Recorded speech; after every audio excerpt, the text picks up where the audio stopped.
আজকে থেকে হাজার বছর আগে দাকিয়ানুস বাদশার একটা সভ্যতা ছিল।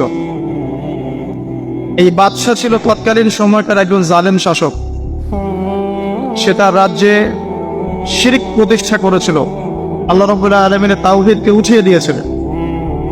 সে তার রাজ্যে নবী সাল্লাল্লাহু আলাইহি ওয়াসাল্লাম, তৎকালীন সময়কার যে নবী আলাইহিস সালাম, তার সুন্নাহকে উঠিয়ে দিয়ে নিজের মন গড়া আদর্শ বাস্তবায়ন করেছিল দাকিয়ানুস বাদশা।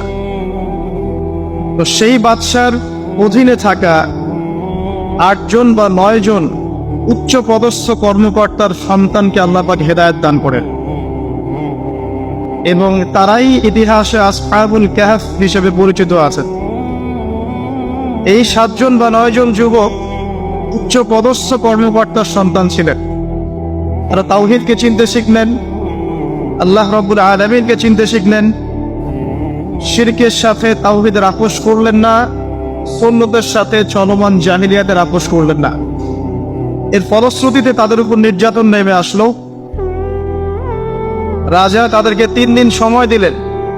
3 দিনের মধ্যে যদি তোমরা তোমাদের ধর্ম ত্যাগ না করেছো, তাহলে তোমাদেরকে মৃত্যুদণ্ড দেওয়া হবে। সেই 7 জন বা 9 জন যুবক ওই রাষ্ট্রের মধ্যে কোনো অরাজকতা সৃষ্টি করলো না, বরং তারা সাইলেন্টলি সেই রাষ্ট্র থেকে চলে গেল। সেই ফিতনাপূর্ণ জাহেলি পরিবেশ থেকে নিজেরা আস্তে করে সরে গেল, সেখানে কোনো রকম ফাসাদ সৃষ্টি করলো না। যাওয়ার সময় তারা একটা কুকুরকে সাথে নিয়েছিল, যেই কুকুর বছরের পর বছর তাদেরকে পাহারা দিয়েছে গুহার মধ্যে।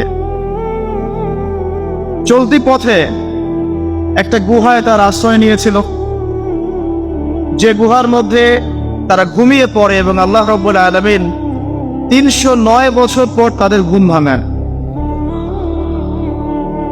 309 বছর পর যখন ঘুম ভাঙলো, তারা ক্ষুধার্ত ছিলেন।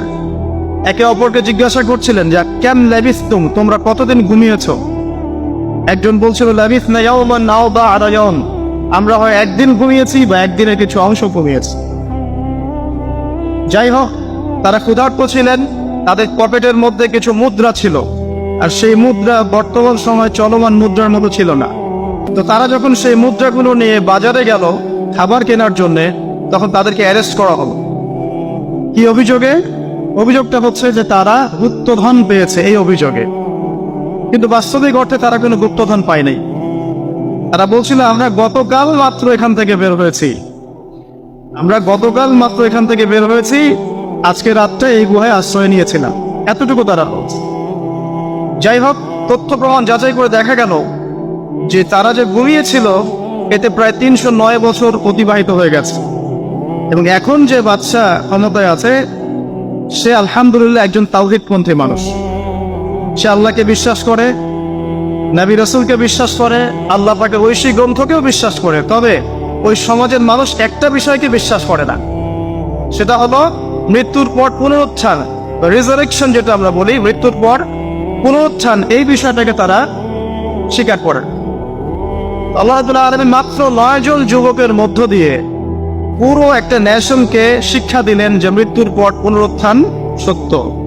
যে আল্লাহ রাব্বুল আলামিন 309 বছর ঘুম পাড়িয়ে রেখে জীবিত করতে পারেন, নিঃসন্দেহে সে আল্লাহ রাব্বুল আলামিন লক্ষ কোটি মানুষকে 1000 বছর পরেও জীবিত করতে পারবেন ইনশাআল্লাহ। এতে করে ওই পুরো সমাজটাই তাওহীদপন্থী হয়ে গেল আলহামদুলিল্লাহ। এই হলো আসহাবুল কাহফের ঘটনা, খুব সংক্ষিপ্ত করে বললাম।